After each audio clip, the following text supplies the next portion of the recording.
شہیدیت شہیدیت محمد بلند کر صلوات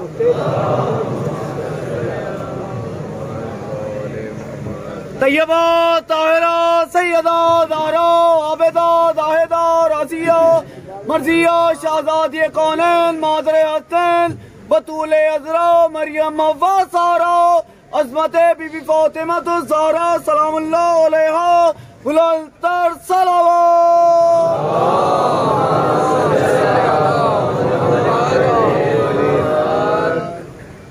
أعوذ بالله السميع العليم من الشيطان اللعين الرجيم بسم الله الرحمن الرحيم الحمد لله المعروف من غير رؤية والخالق من غير روية الذي لم يزل قائما دائما إذ لا سماء ذات أبراج ولا ليل داج ولا بحر ساج ولا أرض ذات مهاد ولا خلق ذو اعتماد والصلاة والسلام والتحية والإكرام على نبي الرحمة وخازن المغفرة وقائد الخير والبركة ومنقذ العباد من الهلكة سيدنا ومولانا أبي القاسم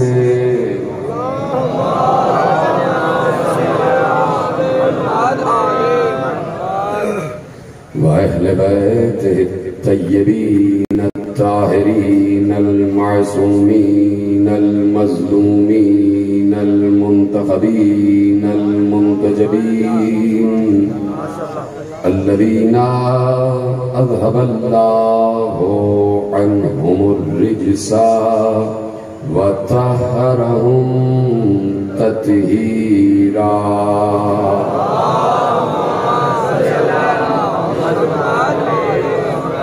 أما بعد فقد قال الله سبحانه وتعالى في محكم كتابه المجيد وفرقانه الحميد وقوله الحق بسم الله الرحمن الرحيم الذين ينفقون في السراء والضراء والكاظمين الغيظ والعافين عن الناس والله يحب المحسنين صلوات پڑھ دیجئے محمد و آلہ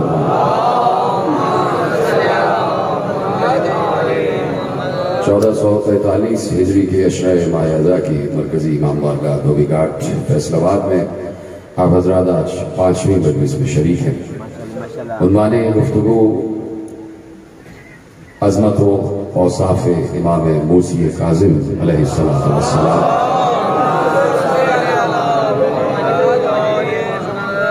اور سلسلہ گفتگو اس وقت 5ویں مرحلے میں داخل ہو رہا ہے۔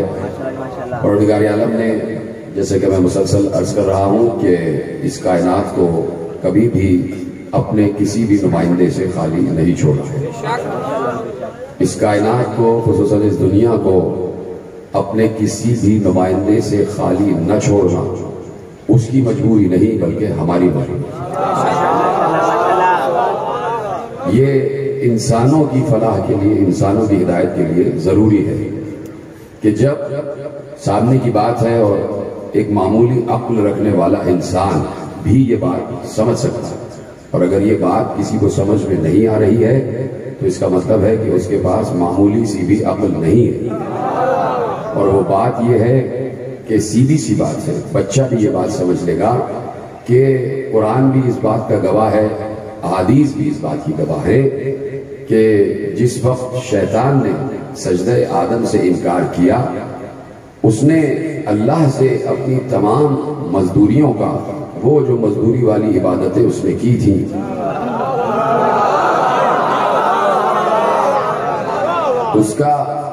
اس نے اللہ سے صلہ چاہا. تو اللہ نے کہا کیا صلہ چاہیے؟ اس لیے کہ اللہ تو کسی کی محنت کو ضائع کرتا ہی نہیں. تو کہا کہ میں اس کی نسل کو بہکانا چاہتا ہوں، آدم کی نسل کو بہکانا چاہتا ہوں، اور قیامت تک اس کی نسل کو، اس کی ذریت کو، اس کی اولاد کو دائیں سے بائیں سے آگے سے پیچھے سے بہکانا چاہتا ہوں، اور بہکاؤں گا. اللہ نے کہا کہ وقت معلوم تک کی تجھ کو مہلت ہے. اس نے تو نہ معلوم کہاں تک کی مہلت چاہی.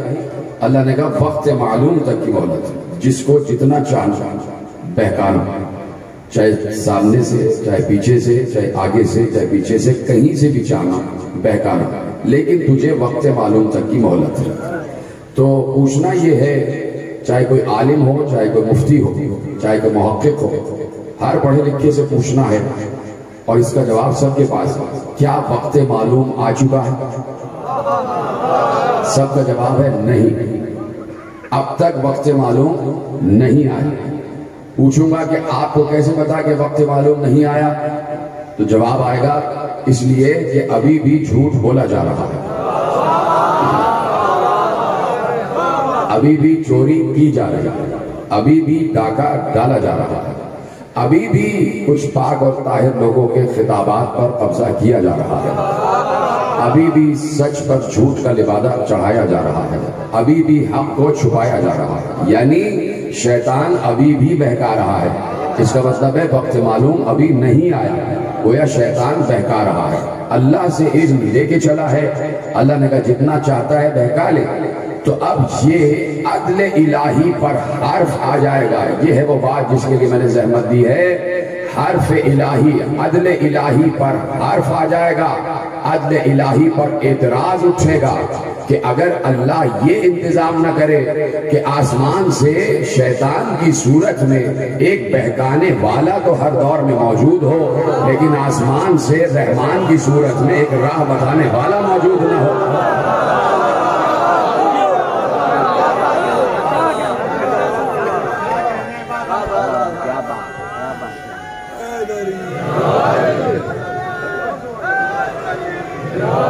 تو تم نے کیا اللہ کو نعوذ باللہ ظالم سمجھ رکھا ہے کہ وہ یہ ظلم کرے گا نعوذ باللہ کہ وہ شیطان کو بہکانے کی اجازت تو دے دے لیکن اپنا کوئی نمائندہ شیطان کے مقابلے پہ نہ بھیجے.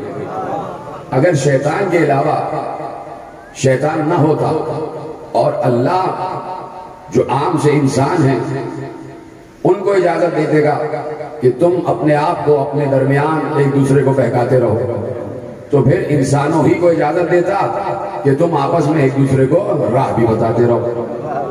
لیکن جب شیطان آسمان سے چلا ہے بہکانے کے لیے، جب رہے گمراہی آسمان سے چلی ہے بہکانے کے لیے، تو رہے ہدایت بھی آسمان سے ہی آنی چاہیے. یہ اللہ کا اصول رہا. اور جو سامنے پتلا بن رہا تھا حضرت آدم علیہ السلام کا، وہ صرف ایک معمولی پتلا نہیں تھا، وہ اللہ کا بنایا ہوا ہادی تھا. اس کو اللہ نے زمین پر اپنا خلیفہ نومینیٹ کیا تھا، اور اس کا کام ہی یہ تھا کہ سلسلہ ہدایت یہاں سے شروع ہو رہا ہے. اور ہماری یہ فطرت ہے، ہماری یہ عادت ہے، ہماری یہ سنت قرار پائی کہ ہم ہر دور میں آدم کی طرح کوئی نہ کوئی نمائندہ رکھیں گے.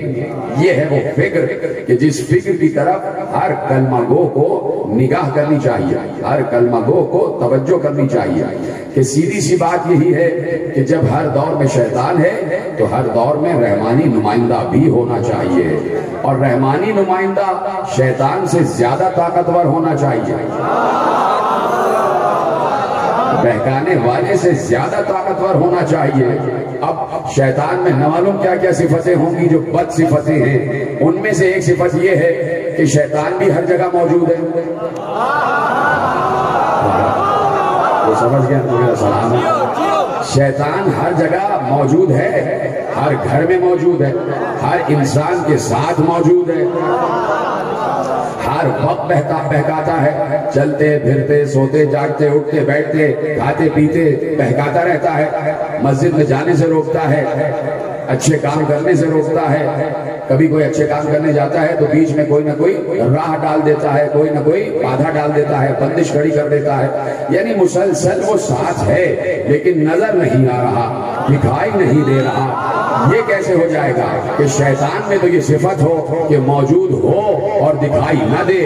تو جب ماننے پہ آئیں تو شیطان کی غیبت کو مان لیں، نہ ماننے پہ آئیں تو حجت کی غیبت کو نہ مانیں۔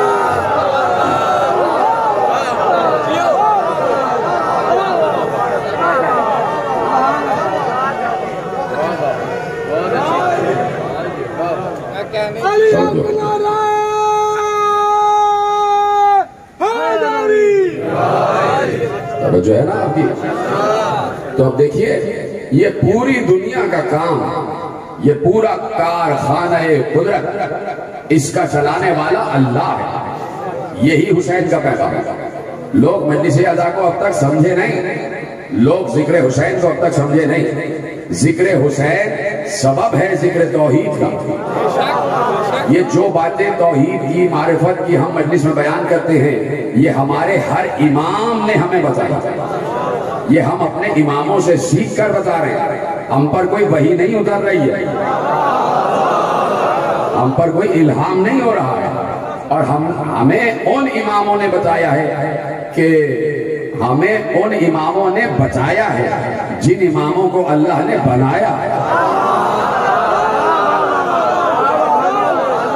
جو فرما رہے ہیں نا، تو اب جیسے آدم سے لے کے خاتم تک ہر بھیجا وہ نمائندہ اللہ کی نگاہ میں ہے اور اللہ کی طرف سے ہے، اسی طرح جب تک شیطان بہکاتا رہے گا تب تک ماننا پڑے گا کہ رحمانی نمائندہ بھی ہے۔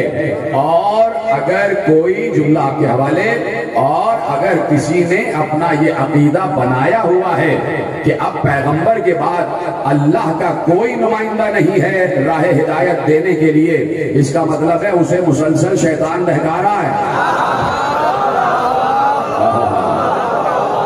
یہ بھی شیطان کی بہکائی ہوئی فکر ہے کہ کوئی راہ بتانے والا نہیں ہے، یہ بھی شیطان اڈیل رہا ہے دماغ میں۔ تو اس کا مطلب ہے کہ جو بھی ذکر حسین سے عقیدہ بیان کیا جاتا ہے وہ تمام کا تمام ائمہ کے حوالے سے بیان کیا جاتا ہے۔ پچھلے سال جو میں نے موضوع قرار دیا تھا اس میں ایک جملہ دیا تھا، اور وہ جملہ میرے موضوع میں ہے اور بڑا کارگر ہے، اس لیے آپ کے حوالے کرتا ہوں کہ صحاح ستہ کا جنہوں نے ترجمہ کیا ہے مولانا وحید الزمان، بہت بڑے عالم ہیں، کہ عالم اسلام کی 6 کتابوں کا جنہوں نے ترجمہ کیا ہے، صحیح بخاری سے لے کے اور سنن ابن ماجہ اور مسند احمد ابن حنبل، صحیح مسلم، ترمذی، مشکات، یہ ان کتابوں کا جنہوں نے ترجمہ کیا ہے مولانا وحید الزمان۔ انہوں نے کتاب لکھی تھی ہدیۃ المہدی، ان کی کتاب ہے ہدیۃ المہدی، اور آپ کے اسی شہر سے چھپی ہے۔ اس کتاب میں انہوں نے لکھا کہ میں تحقیق کے بعد اس نتیجے پر پہنچا ہوں کہ جن 12 نقبا کا، جن 12 جانشینوں کا، جن 12 ائمہ کا پیغمبر نے اپنی حدیث میں تذکرہ کیا ہے، ان میں پہلا علی ہے، دوسرا حسن ہے، تیسرا حسین ہے، اور پھر آخری مہدی ہے۔ سارے ائمہ کے نام انہوں نے ویسے لیے جیسے آپ تسلیم کرتے ہیں۔ اسی طرح انہوں نے کہا کہ ان میں کا 7واں موسی کاظم ہے، اور جو فرمانے تو اب یہ تو بات تسلیم شدہ ہے کہ کہیں نہ کہیں کوئی بات مانی جا رہی ہے، کہیں نہ کہیں حق کو تسلیم کیا جا رہا ہے۔ تو جتنا بھی ذکر حسین ہے وہ ذکر توحید ہے، وہ ذکر الوہیت ہے، وہ ذکر قدرت خدا ہے۔ اور حسین نے سمجھایا کہ پوری کائنات میں اللہ کا حکم چل رہا ہے، پوری کائنات میں اللہ کا حکم چل رہا ہے۔ میں نے عرض کیا تھا نا کہ خوارج نے ایک نعرہ لگایا کہ الحکم للہ الامر للہ، حکم بھی اللہ کا ہے، امر بھی اللہ کا ہے۔ تو بات تو بالکل ٹھیک ہے کہ حکم بھی اللہ کا ہے اور امر بھی اللہ کا ہے، لیکن یہ تو بتاؤ خوارج، اے خارجیوں یہ تو بتاؤ کہ امر ہے تو اللہ کا، اتر کس پہ رہا ہے؟ خارجیوں سے پوچھا جائے کہ تو خارجیوں کا نعرہ، تو اب پوچھا جائے کہ امر اللہ کا ہے تو امر کا مالک اللہ ہے، اتر کس پہ رہا ہے؟ توجہ ہے نا بھائی؟ سورہ قدر ہر روز پڑھی جاتی ہے، نہ معلوم کتنے لاکھوں دفعہ پڑھی جاتی ہوگی پورے روئے عرض پر، ہر انسان جو کلمہ کو ہے نہ معلوم کتنی مرتبہ سورہ قدر کی تلاوت کرتا ہوگا، تو صرف تلاوت کر لینے سے ہی مسئلہ حل نہیں ہوتا کہ تلاوت کرنے پہ آ رہا ہے تو شاید عیسائی بھی پڑھ رہا ہوگا، اپنا مطالعہ بڑھانے کے لیے، جیسے ہم توریت و زبور و انجیل کے اسفار کا مطالعہ کرتے ہیں کہ ہم دیکھیں کہ توریت میں کیا تھا، زبور میں اور انجیل میں کیا تھا، ویسے ہی اس وقت جو محققین ہیں نصارہ ہیں اور جو یہودی محققین ہیں اور جو ہندو محققین ہیں وہ بھی قرآن کی آیتیں پڑھتے ہوں گے، وہ بھی سورہ قدر پڑھ رہے ہوں گے، تو اگر پڑھ لینا ہی کافی ہے تو وہ برابر ہوگا، صرف پڑھ لینے ہی سے مسئلہ حل نہیں ہوتا۔ بات یہ ہے کہ اس قرآن کی آیت کا جس کیا ہے، اس میں اللہ باطن میں پیغام کیا دے رہا ہے، وہاں تک پہنچو۔ اجازت ہے نا بات آگے بڑھائی جائے؟ کہہ تو دیا کہ الامر للہ، امر اللہ کا ہے، لیکن اس امر کو سمجھو، اس امر کی معرفت حاصل کرو، اس امر میں ہے کیا کیا کیا۔ بار بار اللہ نے قرآن میں کئی موقعوں پر ارشاد فرمایا ہے کہ وہ یدبر الامر ہے، یدبر الامر ہے، وہ امر کی تدبیر کرتا ہے، مدبر الامر، یدبر الامر، امر کی تدبیر کرنے والا اللہ ہے، یعنی امر کا مالک و خالق اللہ ہے۔ اس امر میں ہے کیا کیا؟ اللہ نے ارشاد فرمایا سورہ اعراف، ان ربکم اللہ الذی خلق السماوات والارض فی ستۃ ایام ثم استوى علی العرش یغشی اللیل النہار یطلبہ حثیثا والشمس والقمر والنجوم مسخرات بامرہ تبارک اللہ رب العالمین۔ سلامت رہے جس نے آیت پر ہی سبحان اللہ کہا ہے، یہی حق ہے، حسین نے ہمیں سکھایا ہی ہے۔ آیت سورہ اعراف، بسم اللہ الرحمن الرحیم، اِنَّا رَبَّكُمُ اللَّهُ الَّذِي خَلَقَ السَّمَاوَاتِ وَالْأَرْضَ فِي سِتَّةِ أَيَّامٍ ثُمَّ اسْتَوَىٰ عَلَى الْعَرْشِ يُغْشِي اللَّيْلَ النَّهَارَ يَطْلُبُهُ حَثِيثًا وَالشَّمْسَ وَالْقَمَرَ وَالنُّجُومَ مُسَخَّرَاتٍ بِأَمْرِهِ۔ اب یہاں تک میں نے آیت کو روک دیا۔ اللہ کہہ رہا ہے، توجہ، اللہ ارشاد فرما رہا ہے، بے شک تمہارا رب اللہ وہ ہے، تمہارا رب اللہ وہ ہے، کون ہے؟ اب اللہ یہاں پر اپنی صفت کے دوارا اِنَّا رَبَّكُمُ اللَّهُ الَّذِي خَلَقَ السَّمَاوَاتِ وَالْأَرْضَ فِي سِتَّةِ أَيَّامٍ ثُمَّ اسْتَوَىٰ عَلَى الْعَرْشِ۔ اگر تمہارا رب اللہ وہ ہے کہ جس نے آسمان اور زمین کو 6 دنوں میں خلق کیا۔ اب گنتے جائیے گا، 6 دنوں میں زمین اور آسمان کو خلق کیا، ثُمَّ اسْتَوَىٰ عَلَى الْعَرْشِ، اس کے بعد اس نے عرش کی تدبیر کی، عرش کو استوا کیا، عرش کو قائم کیا، خلقت زمین و آسمان 6 دنوں میں، پھر اس کے بعد عرش کو قائم کرنا، یغشی اللیل النہار، وہی ہے جو رات کو دن سے بدل دیتا ہے۔ ادھر ہے ہمارا اللہ ہے بھائی، ہم نہیں بولیں گے اپنے اللہ پر تو اور کون بولے گا؟ ہم تو اس اللہ کو مانتے ہیں جس اللہ کو محمد اور علی نے بتایا ہے، تو ہم تو اپنے اللہ کی ہر شان پر سبحان اللہ کہتے ہیں، اتنی محبت ہے ہمیں اپنے اللہ سے۔ کہا کہ زمین اور آسمان 6 دنوں میں خلق کیے، اس کے بعد عرش کو قائم کیا، وہی ہے کہ جو رات کو دن سے بدل دیتا ہے، دن کو رات کا پردہ اڑا دیتا ہے، یطلبہ حثیثا، کہ وہ دن کے پیچھے پیچھے آ جائے، دن کے پیچھے پیچھے آ جائے، والشمس والقمر والنجوم مسخرات بامرہ، سورج، چاند، ستارے، یہ سب کے سب اس کے امر کے تحت کام کرتے ہیں۔ ادھر رہے سلامت رہے جس نے جملہ محفوظ کیا، یہ ہے آپ کی ذہانت کہ میں نے ابھی سے ترجمہ کیا اور آپ پہنچ گئے کہ میں کہنا کیا چاہتا ہوں۔ آپ دوبارہ سے گنیں، زمین اور آسمان کی 6 دن میں خلقت، عرش کو قائم کرنا، دن کا رات میں بدلنا اور رات کا دن میں بدلنا، سورج چاند ستاروں کو اپنے کنٹرول میں رکھنا، یہ سب کا سب اللہ کے امر کے ذریعے ہوتا ہے۔ یعنی اللہ کے امر نے 6 دن میں زمین اور آسمان بنائے، اللہ کے امر نے عرش کو قائم کیا، اللہ نے اپنے امر کے ذریعے روزانہ رات کو دن میں بدلتا ہے، دن کو رات میں بدلتا ہے۔ اللہ کے امر کے تحت، اللہ کے امر کے تحت تسخیر ہے، سورج بھی، چاند بھی، ستارے بھی، یعنی امر اتنا پاورفل ہے اللہ کا کہ اس کے ذریعے سے آسمان اور زمین بھی بنائے جا سکتے ہیں، اس کے ذریعے سے عرش کو قائم بھی کیا جا سکتا ہے، اس کے ذریعے سے دن اور رات آپس میں ایک دوسرے کے ساتھ آ سکتے ہیں، اس کے ذریعے سے چاند پر بھی کنٹرول ہے، اس کے ذریعے سے سورج پر بھی کنٹرول ہے، اس کے ذریعے سے ستاروں پر بھی کنٹرول ہے، اور اللہ کہہ رہا ہے یہ سب کچھ ہمارے امر کے تحت ہے، سب کچھ ہمارے امر کے تحت ہے۔ اب گنوانے کی ضرورت نہیں ہے کہ امر کیا کیا کرتا ہے، آیت کے ذیل میں جو کچھ میں نے بتایا زمین آسمان کی خلقت سے لے کے اور دن اور رات کا تبدیل ہونا، یہ سب کا سب امر خدا ہے۔ اور اسی قرآن نے سورہ قدر میں کہا کہ ایک شب ایسی آتی ہے کہ ہم امر کو نازل کرتے ہیں۔ رہے سلامت رہے، میرے تمام حضرات جو پیچھے بیٹھے خدا سب کو سلامت رکھے۔ آیت میں بتایا سورہ اعراف 54 آیت جو میں نے آپ کے حوالے کی، اور پھر اللہ اسی امر کے لیے ارشاد فرماتا ہے تنزل الملائکۃ والروح، ہاں اس دن ملائکہ اور روح اترتے اس کے کل امر کے ساتھ، یہاں تک آپ آ گئے، اس کے کل امر کے ساتھ۔ میں نے ابھی عرض کیا کہ روزانہ سورہ قدر پڑھی جاتی ہے، اور سورہ قدر میں شب قدر کا اعلان ہے کہ ایک رات ایسی آتی ہے پورے سال میں کہ جب اللہ کل کا کل امر، اس پر غور نہیں کیا، من کل امر، پورا کا پورا امر، یعنی اس رات اللہ جتنا بھی امر اس کے پاس ہے وہ سب کا سب نازل کرتا ہے۔ اور اس امر کے تحت کیا ہوتا ہے، اس امر کے تحت اس کی پاور کیا ہے، اس کی پاور یہ ہے کہ زمین اور آسمان بنائے جا سکتے ہیں،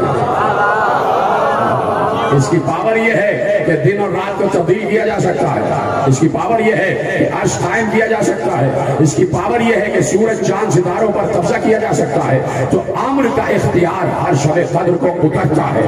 تو اس سال بھی جو پچھلے سال شب قدر گزری رمضان میں، اس میں تو سبھی گھر میں تھے نا، الٹی سیدھی بیماری پھیلی ہوئی ہے، سب گھر میں ہی تھے نا، تو سارے کے سارے مسلمان گھر میں ہی تھے نا اس سال شب قدر۔ تو ہر سال کی طرح اس سال بھی جو امر اترا ہے نا، تو آپ تو سب کے سب گھر میں تھے۔ پہلے تو بہانہ تھا کہ ہم کہیں باہر تھے، ہم کہیں گھوم رہے تھے، آپ تو سب کے سب گھر میں تھے، چاہے اپنے گھر میں ہو چاہے اللہ کے گھر میں ہو، تھے تو سب گھر میں۔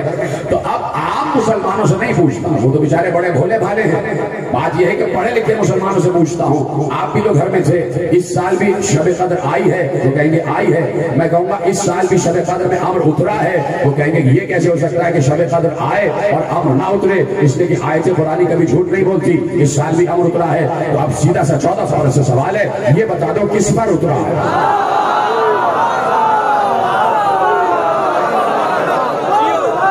گھر پہ تھے کہ آپ پر اترا ہے؟ اگر آپ پر اترا یہ بتائیے کہ اس سال آپ کی شادی رہے گی یا ختم ہو جائے گی؟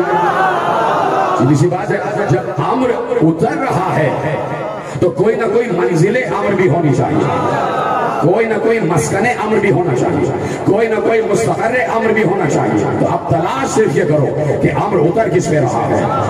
جس پر امر اتر رہا ہے کل کا کل، اس کے پاس زمین کا اختیار بھی ہوگا، آسمان کا اختیار بھی ہوگا، عرش کا اختیار بھی ہوگا۔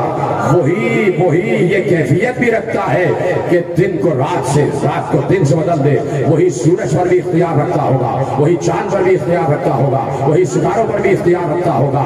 اس کے ہی ہاتھوں پر کل کا کل امر مسخر ہے۔ اب تلاش کرنا ہے کہ کس پر امر اترا ہے، کس پر امر اترا ہے، کس پر امر اترا ہے۔ ایک چاہنے والا، میرے 7ویں امام کا چاہنے والا گھر پہ ابھی سویا تھا، کچھ دیر ہوئی تھی اسے سوئے ہوئے کہ ایک بار وہ کہتا ہے کہ ایسا لگا جیسے کسی نے مجھے جھنجھوڑ کر جگایا ہے۔ میرے گھر کا دروازہ بند تھا، کنڈی لگی ہوئی تھی، اور میں تھوڑی دیر ہوئی تھی کہ میں سویا تھا، تہجد پڑھ کے سویا تھا تاکہ فجر تک تھوڑا سا آرام کر لو، کہ ایسے میں لگا کسی نے جھنجھوڑ کر جگایا ہے۔ میری آنکھ کھلی تو میرے سامنے کوئی کھڑے ہو کے کہہ رہا تھا، کیوں سو رہے ہو؟ کیا ہمارے شیعہ سوتے ہیں؟ کیا ہمارے شیعہ سو جاتے ہیں؟ وہ ایک دم چونک کے کھڑے ہو کے دیکھتا ہے کہ سامنے میرا ساتواں اولی الامر موسی کاظم کھڑے ہوئے۔ میں ایک بار کھڑے ہو کے عرب سے جھکا، امام کی دستبوسی کی، امام کو سلام کیا، جواب سلام ملا، اور امام نے کہا آؤ میرے ساتھ، میں تمہیں کچھ دکھانا چاہتا ہوں۔ شیعوں کو اس طرح دکھاتے ہیں، تو اس لیے مجلسیں برپا ہوتی ہیں کہ ہم محب سے آگے بڑھ کے شیعہ بن جاتے ہیں۔ ابھی تو ہم شیعہ ہیں ہی نہیں، ابھی تو ہم محب ہیں علی کے۔ محب ہیں تو لوگ ڈر رہے ہیں، جب شیعہ ہو جائیں گے تو معلوم کیا ہوگا۔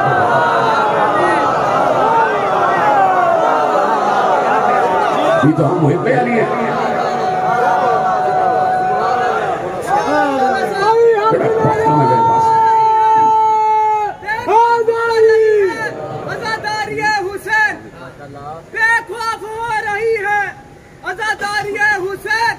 دل کو سکون ہے کہ علمدار ساتھ ہے، صدیوں سے ایک پل کو یہ پنجہ نہ جھک سکا، عباس تیرے ہاتھ پہ زہرا کا ہاتھ ہے، وجولہ یداللہ مولا کائنات جناب امیر المومنین شارع خدا سپر پاور نعرہ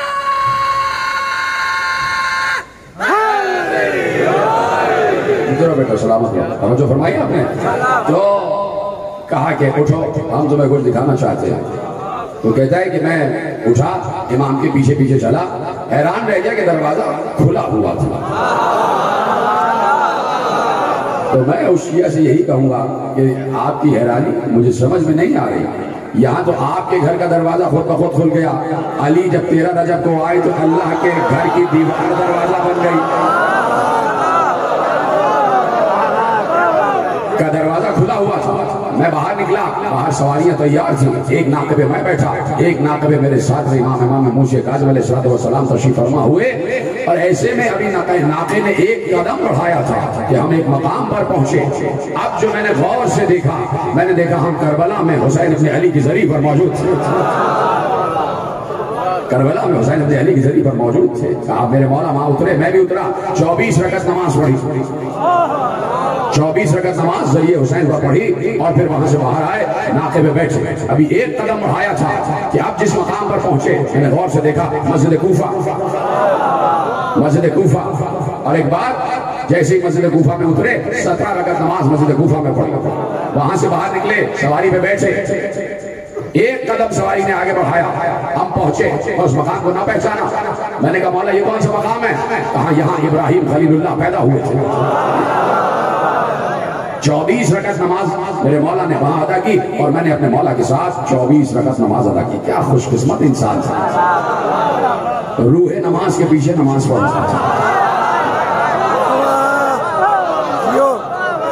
وہاں سے آگے بڑھے، ابراہیم خلیل اللہ کے مقام سے آگے بڑھے، سواری پہ بیٹھے، ابھی ایک قدم آگے بڑھا تھا کہ سواری نے کسی مقام پر پہنچایا، جیسے ہی غور سے دیکھا تو وہ روضہ رسول مدینہ النبی، وہاں 24 رکعت نماز پڑھی، اور اب میں اپنے مولا کے پیچھے چلا، پھر سواری پر بیٹھے، 2 قدم آگے بڑھائے تھے کہ کسی مقام پر ہم رکے، کسی مقام پر ہم رکے، آیت یاد ہے نا پوری، کسی مقام پر ہم رکے، مولا نے میرا نام لے کر کہا سنو اب میں تمہیں کچھ دکھانا چاہتا ہوں،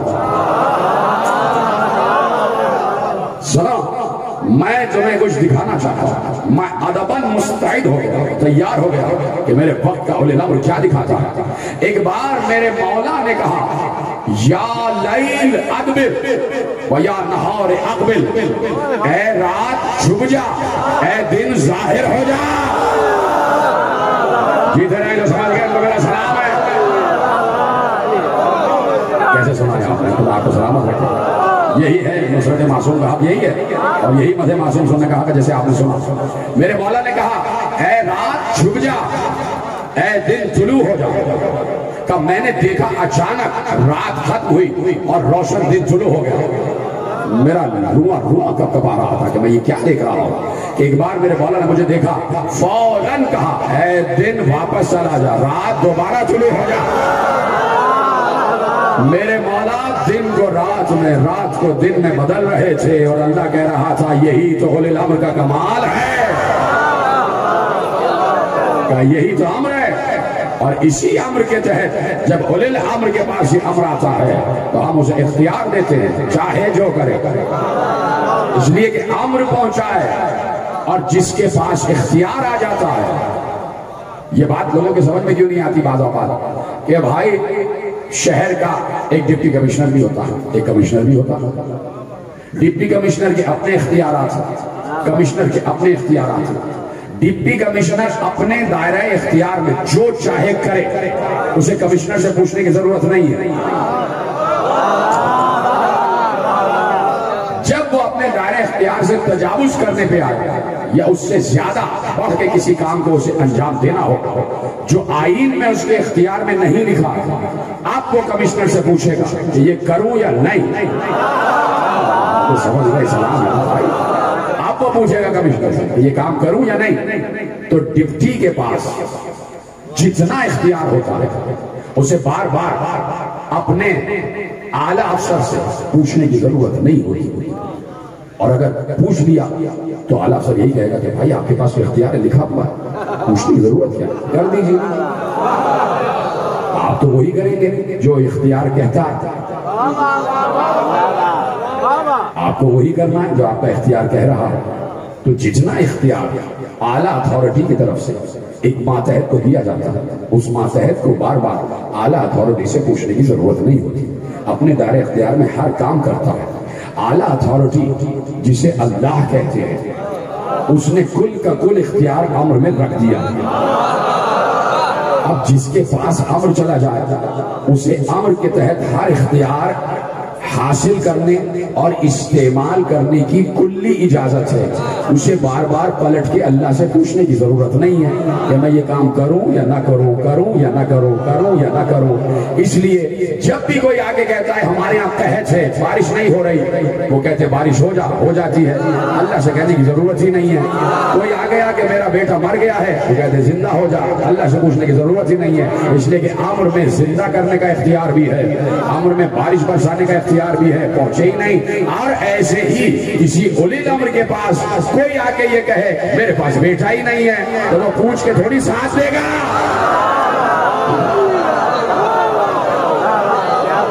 اس کے پاس اختیار ہے, امر میں یہ اختیار ملتا ہے, تو اولی الامر کے پاس ہر اختیار آتا ہے. اللہ کہہ رہا ہے کہ آسمان اور زمین کی خلقت, زمین اور آسمان کی 6 دنوں میں خلقت, رات کا دن میں بدلنا, دن کا رات میں بدلنا, اور اس کے بعد سورج چاند ستارے کا مسخر ہونا, یہ سب کا سب امر کے تحت ہے. یہ سب کا سب امر کے تحت ہوتا ہے. تو جس کا اختیار سورج پر ہو, چاند پر ہو, ستارے پر, اور قرآن کہہ رہا ہے کہ امر کے پاس یہ اختیار ہوتا ہے. تو ہم جو آل محمد کی فضیلتیں پڑھتے ہیں اصل میں وہ فضائل خدا, اصل میں وہ فضائل قرآن ہے. کہ جب قرآن کہہ رہا ہے کہ والشمس والقمر والنجوم مسخرات بامرہ, اس کے امر کے تحت یہ چاند سورج ستارے کام کرتے ہیں, تو یہ بتانا ضروری ہے کہ کیسے کام کرتے ہیں. تو کوئی پوچھتا ہے کیسے کام کرتے ہیں چاند سورج ستارے, تو ہم کہتے ہیں ایسے کام کرتے ہیں کہ جس سورج کو اللہ مشرق سے طلوع کر کے مغرب میں ڈبوتا ہے, صاحب امر اسے مغرب سے واپس پلٹا لیتا ہے. جس چاند کو اللہ رات میں طلوع کرتا ہے, صاحب امر اسے 2 ٹکڑے کر دیتا ہے. جس ستارے کا خالق اللہ ہے, صاحب امر اسے چھوٹا سا کر کے دروازے پہ بلا لیتا ہے. جو فرما رہے ہیں آپ, تو اب اس صاحب امر کی معرفت ضروری ہے کہ جس کو اللہ نے امر عطا کیا ہے. اپنے دور کا صاحب امر مصطفیٰ, بولیے ہاں یا نہیں, اپنے دور کا صاحب امر مصطفیٰ, تو کل کا کل امر خدا مصطفیٰ پر نازل ہوا. تو اب مصطفیٰ جو چاہے کریں, ہم کج یقینوں سے بات نہیں کرتے, کم یقینوں سے بات نہیں کرتے, ہم کٹ حجتوں سے بات نہیں کرتے, ہم عقل کل رکھنے والوں سے بات کرتے ہیں, اور عقل مجسم کی معرفت رکھنے والوں سے مخاطب ہوتے ہیں. یہ باتیں علم کی ہیں اور یہ باتیں جہلا نہیں سمجھتے. چپ ہو گیا. میں نے کہا یہ باتیں علم کی ہیں جہلا نہیں سمجھتے. تو میں جملہ پلٹ دیتا ہوں, یہ باتیں علم کی ہیں, جو نہ سمجھے وہ جاہل ہے. جو نہ سمجھے وہ جاہل ہے. تو اب اپنے دور کا اولی الامر ہے ذات مصطفیٰ. بولیے ہاں یا نہیں؟ ذات مصطفیٰ اور پیغمبر. اگر کم از کم 23 برس کی پیغمبر کی حیات کو دیکھا جائے, حالانکہ پیغمبر کو جس شب پیدا ہوئے تھے, زمین پر آئے تھے, اس وقت بھی وہی اولی الامر تھے. اور جب پیغمبر نے رسالت کا اعلان کیا ہے تو 23 برس کی نبوت کی زندگی, تو کم از کم 23 سال ہر شب قدر پیغمبر پر امر اترا. 23 سال ہر شب قدر پیغمبر پر امر اترا. ٹھیک ہے, تو پیغمبر, جملہ ضائع نہ ہو, پیغمبر بہت فکری جملہ ہے, پیغمبر پر امر نازل ہو رہا ہے. میں نے اس لیے مصطفیٰ کا نام استعمال کیا ہے کہ ہو سکتا ہے کہ میں کسی امام کا ذکر کروں تو لوگ اعتراض کرتے ہیں, لیکن مصطفیٰ پر تو کسی کو اعتراض نہیں. تو جب میں پوچھنا چاہتا ہوں عالم اسلام سے کہ جس شب پیغمبر پر, جس شب بھی, جس سال کی, جس شب کی پیغمبر پر امر خدا اترا تو کل کا کل اترا. اس سے کسی کو انکار نہیں, اس لیے کہ قرآن کی آیت کہہ رہی ہے, سورہ قدر کی آیت کہہ رہی ہے من کل امر, ہر امر لے کر اترتے ہیں. ہر امر پیغمبر کی ذات پر اترا, تو پیغمبر نے ہر امر کو ویسے ہی استعمال کیا کہ جیسے اللہ استعمال کرتا. یہی تو بات تھی, اس کی زحمت ہے. اگر کوئی یہ کہتا ہے کہ نہیں, اس کا مطلب ہے کہ اس کا ایمان گیا, وہ پھر دوبارہ کلمہ پڑھے. وہ کہیں گے کیوں؟ میں کہوں گا اس لیے کہ قرآن میں اللہ یہ کہہ رہا ہے ما تشاؤون الا ان یشاء اللہ, تم تو وہی چاہتے ہو جو ہم چاہتے ہیں. یعنی جیسے ہم امر کا استعمال کرتے ویسے ہی ہم نے تم پر امر اتارا ہے, تو تم بھی ویسے استعمال کرو. یعنی مصطفیٰ نے امر کے استعمال میں نہ کمی کی نہ زیادتی. جو ہے استعمال امر میں نہ کمی کی نہ زیادتی, جیسے اللہ چاہتا تھا ویسے ہی امر استعمال کیا. تو اب دیکھ لیا ادھر آپ نے, ادھر آ جائیے, ادھر میری طرف دیکھیے, توجہ ہے. تو اب واجب ہے, میں نے کہا میری تقریر کا ایک ایک لفظ قیمتی ہے, کوئی لفظ بھرتی کا نہیں ہوتا. آپ پر اعتماد ہے مجھے کہ آپ میرے کسی لفظ کو ظاہر نہیں کرتے. باقی جگہوں پہ ہوتا ہے کہ لوگ کہتے ہیں کیا غور کر رہے ہیں, کوئی قصہ سنائیں, کوئی لطیفہ سنائیں, جو کہ آج کل زیادہ تر ہو رہا ہے. اس سے 2-4 لطیفے سنائیں, لیجیے مجلس تمام ہوئی اور چلے گئے. بات یہ کہ پیغام کیا دیا جا رہا ہے, عقیدے کو مضبوط کیسے کیا جا رہا ہے, وہ یہاں پہ ہو رہا ہے. اس لیے میری طرف دیکھیں. تو اب تحمل سے اس لیے سمجھا رہا ہوں تاکہ بات ذہنوں میں بیٹھ جائے, اور پھر اس کے بعد یہ تمہید میرے اگلے جملوں میں کام آنے والی ہے. اس لیے اس کو اپنے ذہنوں میں محفوظ رکھیں کہ اللہ کے رسول نے ہر امر ویسے استعمال کیا جیسے اللہ استعمال کرتا. یعنی مرضی مصطفیٰ, مرضی خدا, اللہ کی مرضی کے تحت استعمال کیا. تو اب بعد مصطفیٰ جو اولی الامر ہو اس پر واجب ہے کہ امر خدا ویسے ہی استعمال کرے جیسے اللہ استعمال کرتا. تو اب اگر کسی کو کسی نے بعد خدا اولی الامر تسلیم کیا, کسی کو کسی نے بعد رسول خدا, بعد رسول خدا اولی الامر مانا ہے, تو اب وہ اس کو دیکھے کہ کیا وہ ویسا ہی کام کرتا ہے جیسے اللہ چاہتا ہے. کچھ باتیں ایسی ہوتی ہیں کہ جو آپ تک بغیر بتائے پہنچ جاتی ہیں, میں مطمئن ہو جاتا ہوں کہ بات پہنچ گئی. کیا بعد رسول کسی نے اگر کسی کو اولی الامر مانا ہے, بعد رسول تو یہاں تک کا عرصہ آ رہا ہے نا, کوئی ادھر ادھر نہ چلا جائے, تو کسی نے کسی کو اولی الامر مانا ہے, تو کیا اس اولی الامر نے یہ دیکھے کہ ہر امر خدا اسی علم خدا کے تحت استعمال کیا جو علم خدا اللہ اپنے اولی الامر کو دیتا ہے. تو اگر آپ تک یہ بات نہ پہنچے اور آپ فیصلہ نہ کر پائے کہ وہی علم بعد رسول خدا اولی الامر کے پاس تھا جو اللہ کا علم تھا, تو علم میں کامل ہونا چاہیے. اور جو اولی الامر علم میں کامل ہوتا ہے وہ یہ نہیں کہے گا کہ مجھ پر بھی کبھی شیطان آتا, میں بھی کبھی راستے سے بھٹک جاتا, راستے سے ہٹا ہوا دیکھو تو مجھے راستے پہ لگا دینا. اب پہچان یہ ہے اصل اولی الامر کی کہ وہی اصل اولی الامر ہے کہ وہ علم خدا کے تحت ویسا ہی کام کرتا جیسے اللہ کرتا. اس کی پہچان یہ ہے کہ جیسے ہی وہ ممبر پر آئے تو کہے جو چاہو مجھ سے پوچھنا، میں ہر سوال کا جواب دوں گا. علم میں کامل ہونا چاہیے، علم میں کامل ہونا چاہیے. تو رسول اپنے دور میں اولی الامر اور کامل اولی الامر. تو اب وہ اولی الامر ہو بعد رسول جو رسول جیسا ہو. توجہ ہے؟ تیار ہے سننے کے لیے؟ پوری تمیز سن لی؟ اب اولی الامر وہ ہو جو بالکل رسول جیسا ہو. میں آج کے اتنی بڑی داڑھی والے ملا کی بات نہیں کر رہا تو خامخواہ ہی کہتا ہے ہم رسول جیسے اور رسول ہم جیسے، ان کی بات نہیں کر رہا. بات کر رہا ہوں کہ اللہ نے جس اولی الامر کو رسول جیسا بنایا، میں اس اولی الامر کی بات کر رہا ہوں کہ جس کے لیے اللہ نے کہا ہے کہ ثم اورثنا الکتاب الذین اصطفینا من عبادنا. سورہ فاتر میں کہا کہ ہم نے اپنی کتاب کا وارث مصطفیٰ کو اور مصطفیٰ جیسے مصطفیٰوں کو بنایا.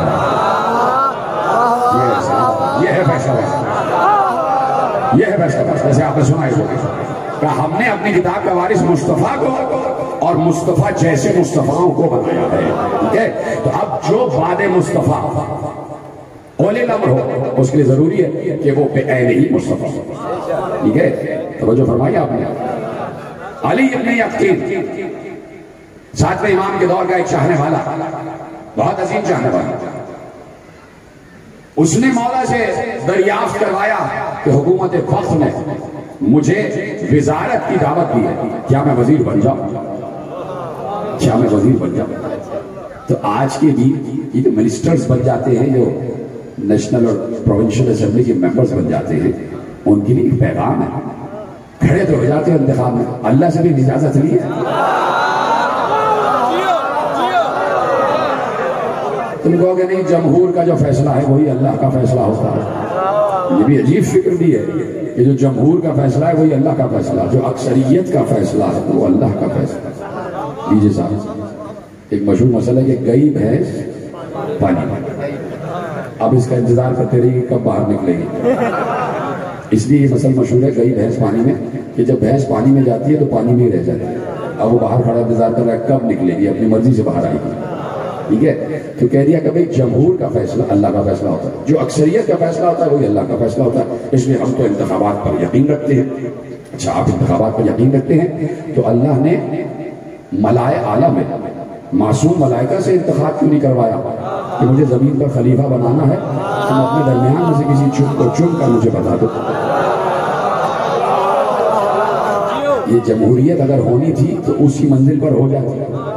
اللہ کہتا آدم میرا نمائندہ ہے، اے فرشتوں تم اپنا نمائندہ لاؤ.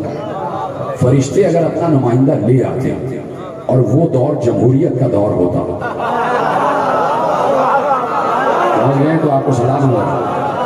وہ دور پہلا دور کہ جب آدم کا پتلا بنا ہے، اس دور میں وہ دور اگر جمہوری انتخابات کا دور ہوتا، الیکٹورل ڈیموکریسی کا دور ہوتا جو آج ہے، اور اللہ کہتا فرشتوں تم اپنا نمائندہ لاؤ، میرا نمائندہ آدم، اور انتخاب ہوتا، تو آپ بتائیے کون جیتتا اور کون؟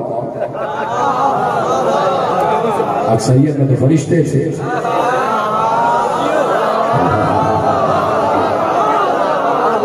اکثریت میں تو فرشتے تھے، تو فرشتوں کا نمائندہ جیت جاتا.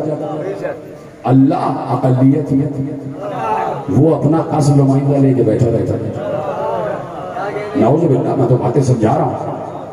تو کبھی بھی جمہور کا فیصلہ حق نہیں ہوتا، کبھی بھی جمہور کا فیصلہ حق نہیں ہوتا. اس لیے کہ جمہور میں گھوڑے گدھوں کو ساتھ باندھا جاتا ہے.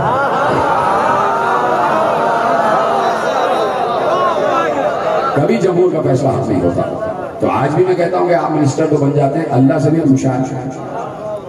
کبھی کسی نے پوچھا ہے اللہ سے کہ میں پروردگار کھڑے ہونے جا رہا ہوں، کیا اجازت ہے؟ تو تم اللہ سے رابطہ نہیں کر سکتے، ہمارے پاس آ جاؤ، یہ تسبیح ہے ہمارے پاس، ہم استخارہ کر کے بتا دیں گے. تو میرے عزیزو، علی ابن یقین وزارت کی آفر ہوئی، مولا سے پوچھا، اولی الامر سے پوچھا. اس لیے کہ اسے یقین ہے جو ان کا فیصلہ ہوگا وہی اس کا فیصلہ ہوگا.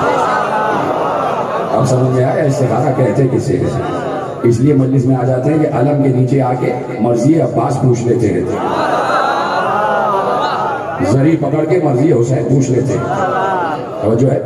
تو اب انہوں نے کہا مولا کیا میں وزارت قبول کر لوں؟ تو اب میرے ساتھ میں امام علیہ السلام نے ارشاد فرمایا کہ دیکھو بات یہ ہے کہ ایک بات کی ضمانت تم مجھے دو اور 3 باتوں کی ضمانت میں تمہیں دیتا ہوں, اس کے بعد وزارت قبول کر لینا. مولا ارشاد فرمائیے, کہا کہ جو 3 باتیں جس کی ضمانت میں تجھے دے رہا ہوں وہ یہ ہے کہ میں یہ ضمانت دیتا ہوں کہ تجھے کبھی آگ جلائے گی نہیں. جی جناب سلامت ہو.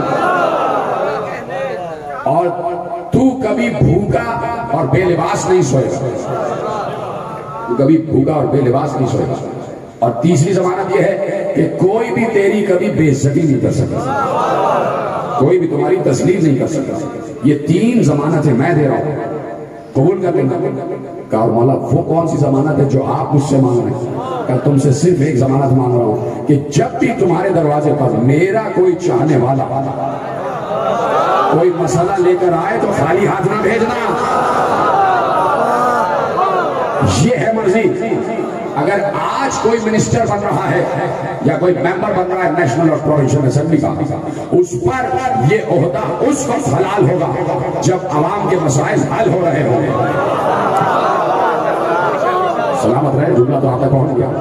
اگر کوئی ممبر نیشنل اسمبلی, ممبر پروونشل اسمبلی, چاہے کونسلر ہی کیوں نہ بن رہا ہو جمہور کے فیصلے سے, اور وزیر بن رہا ہو, اس وقت یہ عہدہ اس پر حلال ہوگا جب وہ عوام کے مسائل حل کرے. امام نے پیغام دیا. اور اگر کوئی اپنے عہدے کا ناجائز فائدہ اٹھائے اور کوئی عوام کا ایسا مشکل میں آنے والا جو اس کے دروازے پر آ جائے اور یہ منسٹر اس کو دروازے سے باہر نکال دے, اس کا مطلب ہے یہ عہدہ اسی وقت اس پر حرام ہو جائے گا. کہا کہ مجھے یہ گارنٹی دو کہ جب بھی کوئی چاہنے والا تمہارے دروازے پر آئے تو تم اس کا مسئلہ حل کرو. مولا بس ہرو ایسا کہا جاؤ وزارت قبول کرو. وزارت قبول ہو گئی. توریہ ہے اور تقیہ ہے, 2 ہی لفظوں میں میں نے پورا پیغام کہہ دیا. توریہ بھی ہے اور تقیہ بھی ہے. تقیہ میں علی ابن یقین ہے. اور اس کے بعد یہ آل محمد کے چاہنے والے کا خاصہ ہوتا کہ اگر کسی باطل حکومت کا بھی حصہ ہے تو اس باطل حکومت کے لیے بھی اس نے امام, کیونکہ اس نے امام تھا, اس باطل حکومت کے لیے بھی بدیانت کام کرتا ہے اس وقت تک جب تک باطل حکومت دین حق کے لیے نقصان دہ نہ ہو جائے. اس وقت جب تک عوام کے مسائل کا حل کرنا ہے اس وقت تک وہ ہر کام بدیان انجام دیتا ہے. ٹھیک ہے, بات پہنچ رہی ہے نا سب. معاملات ہو گئے. اور پھر بہت سے لوگ ایسے تھے کہ جو علی ابن یقین کو امام کی طرف نظر, نیاز, زکوٰۃ اور خمس بھیجا کرتے تھے, اور جن کے کچھ سوالات ہوتے تھے وہ بھی علی ابن یقین کو دیکھ کر لکھ کر دیتے تھے کہ ہمارے امام تک پہنچائیے اور ہمیں ان سے جواب چاہیے اپنے مسائل. علی ابن یقین نے ایک بار کسی نے آ کے نظر دی, زکوٰۃ, درہم و دینار, خمس دیا کہ یہ مولا کہا تھا. کچھ لوگوں نے آگے کاغذ پہ سوالات لکھے اور کہا کہ اس کا جواب مولا سے ہمیں چاہیے. پورے ایک زمین میں ساری چیزیں جمع کی. علی ابن یقین نے کہا یہ مولا تک پہنچ جائیں. ایسے میں 2 لوگوں کو علی ابن یقین نے منتخب کیا جن کے متعلق علی ابن یقین کو یقین تھا کہ ان کے دل میں بھی وہی ہے جو زبان پر ہے اور زبان میں بھی وہی ہے جو دل میں ہے, یعنی منافق نہیں ہے, راز کو راز رکھنے کی صلاحیت ہے. 2 لوگوں کو منتخب کیا اور کہا کہ میں نے تمہارے لیے سواری پہلے سے تیار رکھی ہے, یہ تمام سامان میرے مولا تک مدینے میں پہنچاؤ اور ان سوالات کے جوابات وہاں سے لے کے آنا. یہاں سے یہ 2 افراد چلے, راستے میں کچھ کھانے پینے کا سامان لیا, پہنچے. مدینے سے کچھ دور پہنچے تھے کہ ان کا سامان سفر جو کھانے پینے کا سامان تھا وہ بالکل مختصر سا رہ گیا, تھوڑا سا, آدھی روٹی رہ گئی. اور اس کے بعد تھک بھی گئے, پانی بھی پینا تھا. کہ تھوڑی دور مدینے سے رہ گئے, تھوڑا یہاں آرام کر لیتے ہیں, آس پاس دیکھتے ہیں, کچھ اپنا زیادہ راہ بھی طے کر لیتے ہیں کہ کچھ کھانے پینے کا سامان آ جائے اور تھوڑی طاقت و قوت آ جائے, پانی پی لیں تو آگے بڑھیں گے. پریشان ہو رہے تھے کہ سفر کیسے جاری رکھیں گے, واپس کیسے جائیں گے, اس لیے کھانے پینے کا سامان تو ختم ہو چکا. ابھی یہ سوچ رہے تھے کہ دل میں سوچا کہ جیسے ہی کچھ انتظام ہوتا ہے تو یہاں سے چلیں گے، مدینے پہنچیں گے، امام کی زیارت کریں گے، امام کے حوالے ان کے تمام امانتیں کریں گے، اور مدینے میں روضہ رسول کی زیارت کریں گے اور گھر واپس چلے جائیں گے۔ لیکن انتظار کر رہے تھے کہ کوئی آئے تو تھوڑا سا زیادہ راہ آ جائے۔ ابھی یہ سوچ رہے تھے کہ لکھا یہ ہے کہ دور سے گرد اڑتی ہوئی دکھائی دی، ایک گھوڑا سوار آ رہا تھا۔ جیسے ہی گرد چھٹی یہ دونوں ایک بار احترام میں کھڑے ہو گئے، اس لیے کہ کوئی اور نہیں، ساتھ میں امام موسیٰ کاظم آ رہے تھے، ساتھ میں امام تشریف لا رہے تھے۔ اور جیسے ہی قریب آئے یہ دونوں آگے بڑھے، انہوں نے رکابوں کو تھاما، لجام کو تھاما، امام زمین پر تشریف لائے، انہوں نے امام کو سلام کیا، جواب سلام ملا۔ کہ مولا آپ ہی کی طرف آ رہے تھے، یہ امانتیں آپ کی۔ امام نے ایک ایک امانت لی، اس امانت کو دیکھے بغیر کہا یہ فلانے کا اس میں نظر ہے، فلاں بن فلاں نے اتنی زکات دی ہے، فلاں بن فلاں نے اتنا خمس دیا ہے۔ پھر ایک اور زنبیل انہوں نے دی کہ مولا یہ کچھ لوگوں نے آپ سے سوالات پوچھوائے، ان سوالات کے جوابات بھی دے دیجئے، اور مولا ہمارے پاس کھانے پینے کا سامان ختم ہو گیا ہے، وہ کچھ انتظام ہو جائے تو ہمارا ارادہ یہ ہے کہ ہم مدینے جائیں اور روضہ رسول کی زیارت کر لیں۔ امام نے کہا کتنا کھانا بچا ہے؟ کہا بس یہ آدھی روٹی۔ امام نے کہا دو۔ امام نے آدھی روٹی اپنے ہاتھ میں لی، اور جیسے میں تسبیح کو الٹ پلٹ کر رہا ہوں ویسے امام نے اس آدھی روٹی کو ایسے ایسے اپنے ہاتھوں سے مس کیا اور دے کر کہا یہ کوفے تک کے لیے تمہارے لیے کافی ہے۔ سلامت رہیں آپ، خدا کو سلامت رہیں۔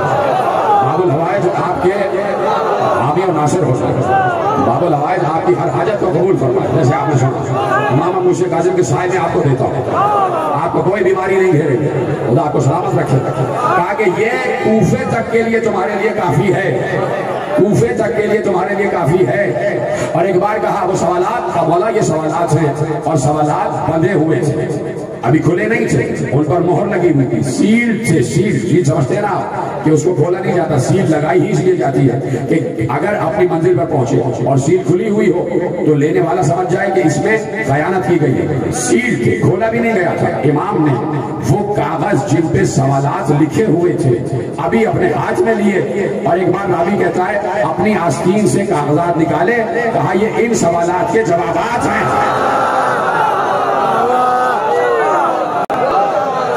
یہ ان سوالات کے جوابات ہیں۔ کہا جاؤ سوال کے جوابات مل گئے، مولا سلامت رکھے، مولا سب کو شفا عطا کرے، میں دعا دے چکا ہوں، میری طرف دیکھنا۔ کہا یہ ان سوالات کے جوابات ہیں، اور کہا مولا نے کہ تم نے یہ کہا کہ روضہ رسول کی زیارت کرنی ہے تو زیارت تو تم نے کر لی،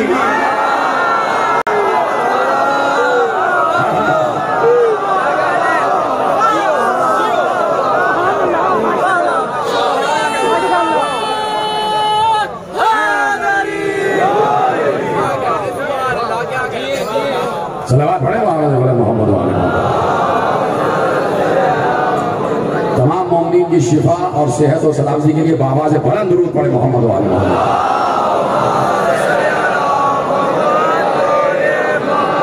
توجہ فرمائی آپ نے، کہا کہ جو تم نے کہا کہ روضہ رسول کی زیارت کرنی ہے وہ تم نے کر لی۔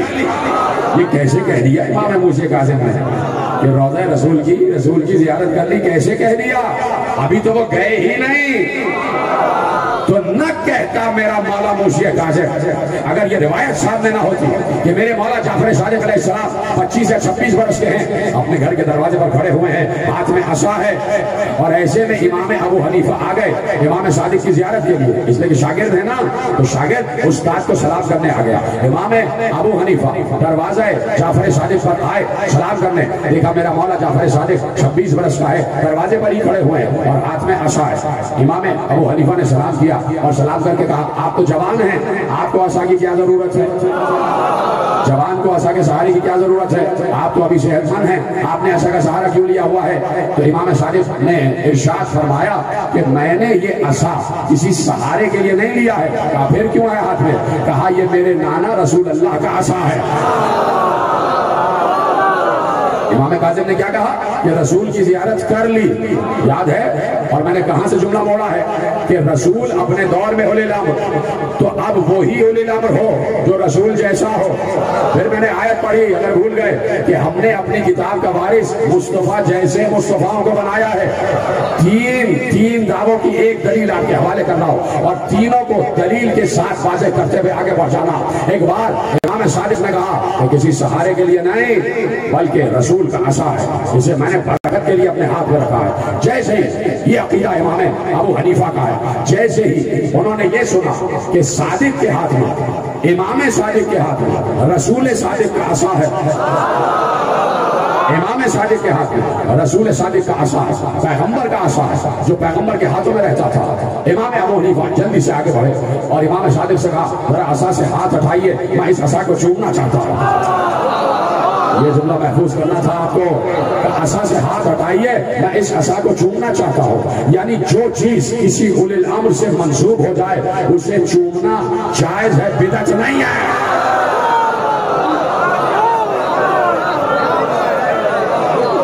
توجہ فرمائیں کہ یہ عصا میں اسے چومنا چاہتا ہوں، یہ رسول کا عصا ہے، میرا ہاتھ ہٹائیے میں اسے چومنا چاہتا ہوں۔ اب جلال کے عالم میں امام صادق نے کہا یہ عصا لکڑی کا عصا ہے، لکڑی کا عصا ہے، رسول سے مس ہوا تو تم چومنا چاہتے ہو۔ ایک بار آستین ایسے کی اور کہا ان رگوں میں رسول کا لہو ڈال رہا ہے۔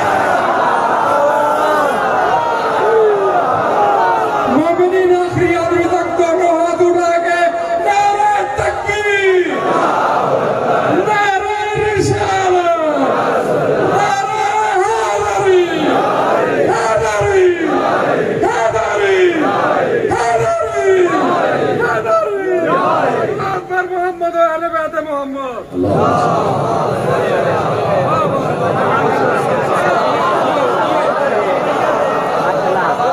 کہا ان رگوں میں رسول کا لہو دوڑ رہا ہے، عصا لکڑی کا ہے، ہمارا گوشت تو رسول کا گوشت ہے، ہمارا لہو تو رسول کا لہو ہے، ہماری ہڈیاں تو رسول کی ہڈیاں۔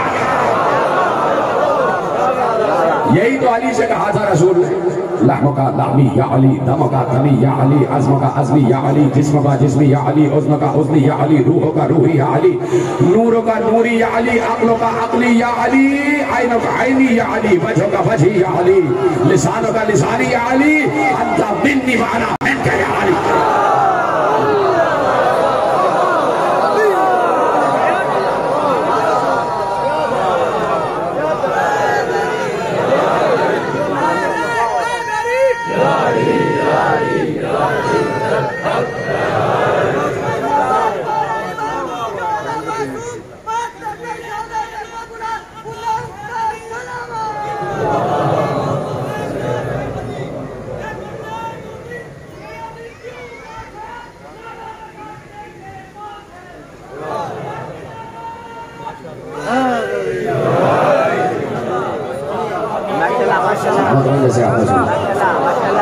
یا علی تیرا لہو میرا لہو، تیری ہڈیاں میری ہڈیاں، تیرا گوشت میرا گوشت، تیرا جسم میرا جسم، تیری عقل میری عقل، تیرا نور میرا نور، تیری روح میری روح، تیری زبان میری زبان، تیرا چہرہ میرا چہرہ، تیرے ہاتھ میرے ہاتھ، تیرے کان میرے کان، تو میں تو۔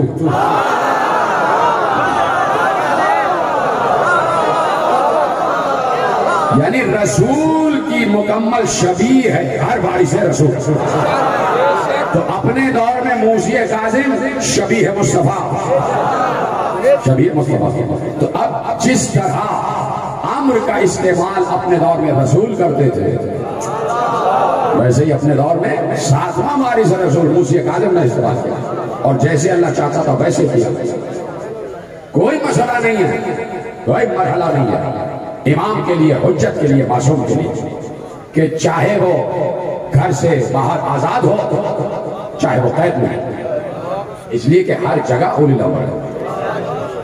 جس سال موسی کاظم قید میں تھے اسی سال رمضان بھی آیا، اسی رمضان میں لیلۃ القدر بھی آیا، اور اسی لیلۃ القدر میں امر بھی اترا۔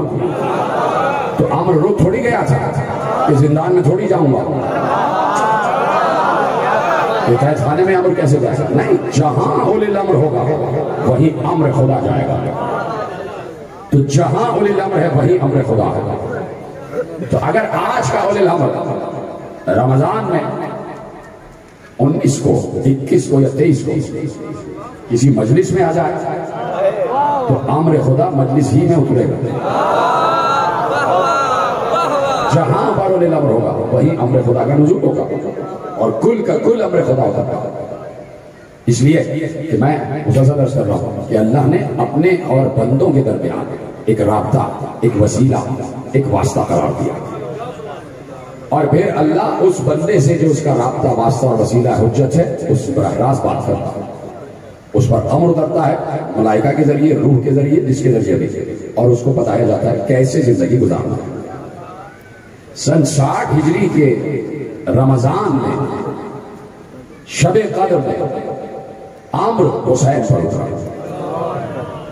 اپنے دور کے اولیاء حسین بن علی تھے، تو جہاں پورے انسانوں کی تقدیریں اتری، وہیں پر اس تقدیر کا بھی اعادہ ہوا اور آموختہ ہوا۔ اللہ نے کل کا کل امر اس سال حسین بن علی پر اتارا، اور تمام انسانوں کی تقدیریں بتائیں حسین کو، ہر انسان کی تقدیر حسین پر اتری، زمین و آسمان کی تقدیرات، سورج چاند ستاروں کی تقدیرات حسین بن علی پر اتری، اور حسین کو معلوم ہے کس کو کتنا رزق دینا ہے، کس کو کتنی سانسیں دینا ہے، کس کو شفا دینا ہے، کس کو زندگی، کسے موت، سب کی تقدیریں حسین کو معلوم ہے، نام بنا۔ یہ بھی حسین کو بتا دیا گیا کہ حسین تمہاری تقدیر میں یہ ہے کہ سن 61 ہجری کے 11 محرم کو اس دنیا میں ہو گئے، اجرکم اللہ، اسی تقدیر خدا کا اعادہ جو حسین کو پہلے سے معلوم ہے کہ حسین یہی برس ہے وعدے کے نبھانے کا۔ حسین تمہارا بیٹا علی اکبر، اس کی بھی تقدیر اتار رہا ہوں، علی اصغر کی تقدیر بھی اتار رہا ہوں، تمہاری بہنوں کی تقدیر بھی اتار رہا ہوں، تمہارے بھانجوں کی، بھتیجوں کی تقدیر بھی اتار رہا ہوں، تمہارے دوستوں کی تقدیر بھی اتار رہا ہوں۔ حسین ان سب کی تقدیر میں نے بہت بلند کر دی ہے، ان کی تقدیر میں نے قاب قوسین پہ لکھی ہے، یہ اتنے بلند ہیں کہ ان سے زیادہ بلند کوئی نہیں ہے، ان کی تقدیر پہ آج میں نے دستخط کر دیا ہے کہ یہ اس دنیا کو چھوڑنے کے بعد وہاں پہنچیں گے جہاں میں۔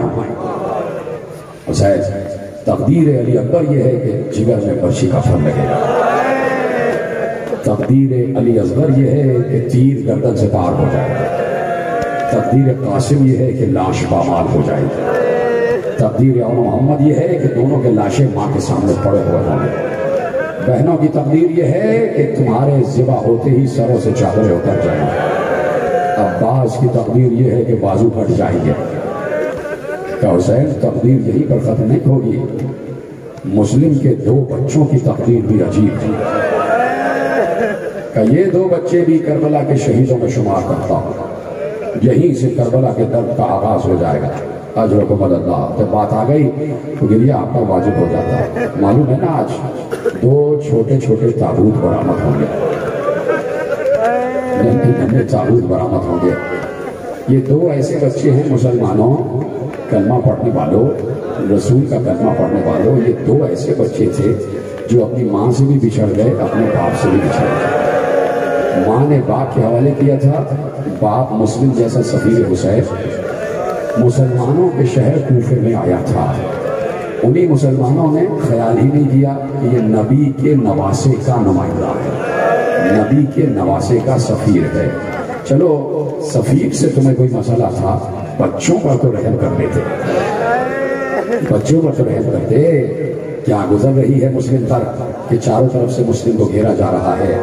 8 ذی الحجہ جب آئی اور یقین ہو گیا کہ اب جنگ مقدر ہے، تو جناب ہانی کے گھر میں جب تک تھے تو جناب ہانی کے گھر سے بالکل ملا ہوا گھر قاضی شریح کا گھر تھا، یہ 60 سال قاضی رہا ہے، 60 سال قاضی رہا ہے، قتل حسین کا فتویٰ بھی اسی نے دیا تھا، 60 سال اپنی تمام تر سازشوں کو سامنے رکھتے ہوئے یہ 60 سال قاضی رہا۔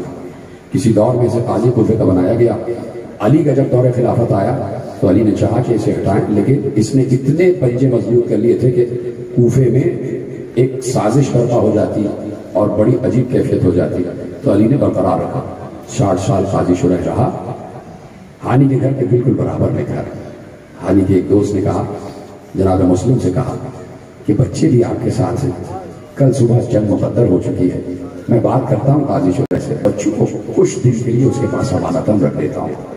جیسی گھر میں گیا تو قاضی شریح کی گھر والیوں نے، گھر کی خواتین نے تھوڑا سا رحم کا اظہار کیا، کہا بچوں کو یہاں رکھ دو، کوئی مسئلہ نہیں۔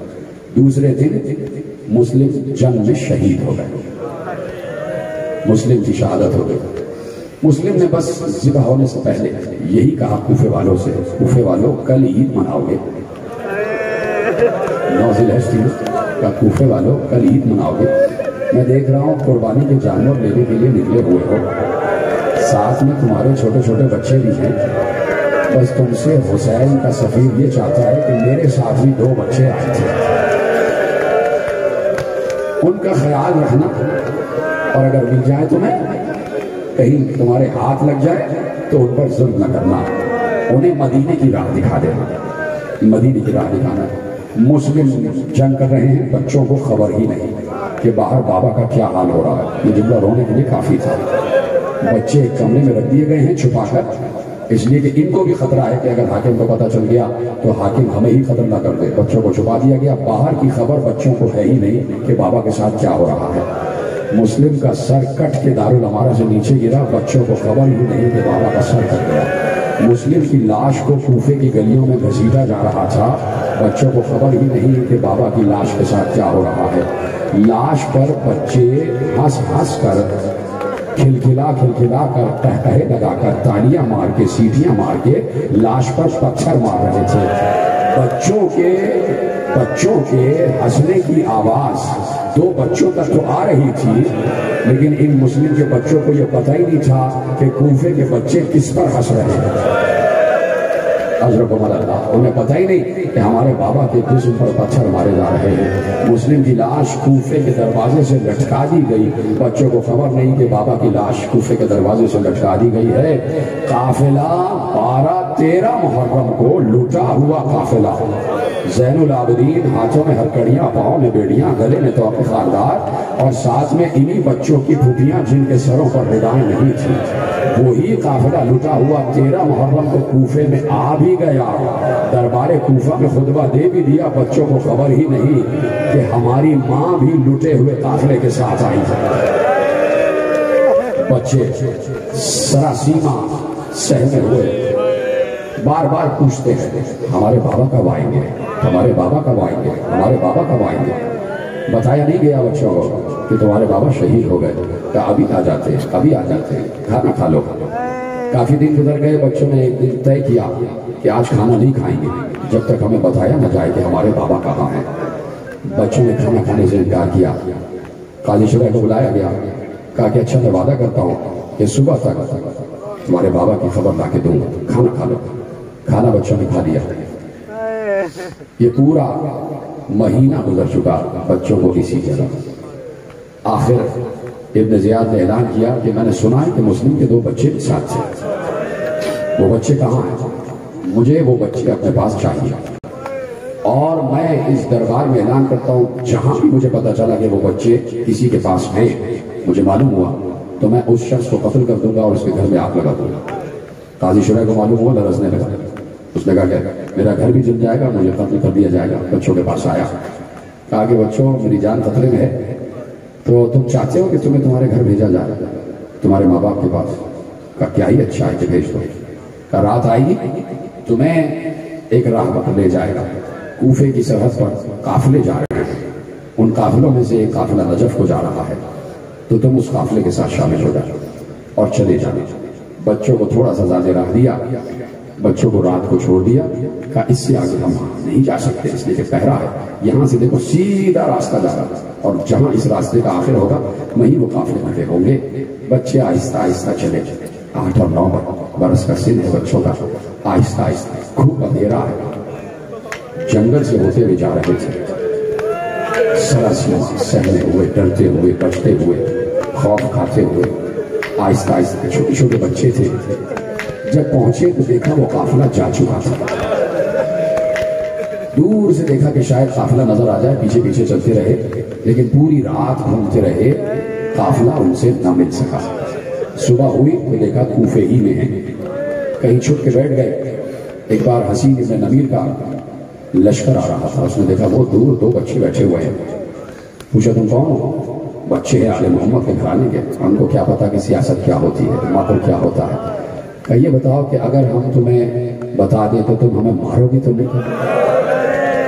ہمیں مارو گے؟ کہ نہیں، میں نہیں ماروں گا۔